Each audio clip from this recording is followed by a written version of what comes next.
నిజంగా ఈ కథ విన్నాక నాకు చాలా బాధేసింది. భూలోక వైకుంఠమైన శ్రీరంగ ఆలయంలో 20 గోపురాలు రంగురంగులతో ఉంటే కానీ ఈ ఒక్క గోపురం మాత్రం తెలుపు రంగులో ఉంటుంది.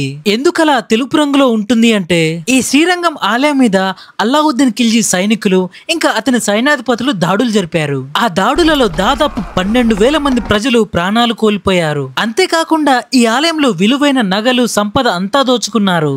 అంతటితో ఆగక వాళ్ళ కన్ను ఆలయంలో ఉన్న బంగారపు విగ్రహాల మీద పడింది. ఆ బంగారపు విగ్రహాల కోసం ఆలయం మొత్తం వెతికారు. అప్పుడు వెల్లయ్య అనే ఒక దేవదాసి తన నాట్యంతో అక్కడున్న సైనికుల్ని, సైన్యాన్ని, సైన్యాధిపతిని మైమర్చిపోయేలా చేసింది. అలా ఆ సైన్యాధికారిని డైవర్ట్ చేసి బంగారపు విగ్రహాలను చూపిస్తానంటూ ఈ గోపురం మీదకి తీసుకొని వచ్చింది.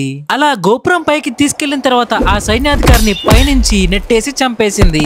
ఆ తర్వాత ఆ దేవదాసి ఆ సైనికులకి దొరకడం ఇష్టం లేక తను కూడా ఆ గోపురం మించి దూకి చనిపోయింది. అందుకే తన త్యాగానికి గుర్తుగా ఈ గోపురానికి తెలుపు రంగేసి దీనికి వెల్లయ్య గోపురం అని పేరు పెట్టారు. ఈ శ్రీరంగం ఫుల్ వీడియో యూట్యూబ్ ఛానల్లో ఉంది చూడండి. అలాగే ఇప్పటి వరకు మీరు చేసిన గొప్ప త్యాగాలేంటో కామెంట్ బాక్స్ లో కామెంట్ చేయండి.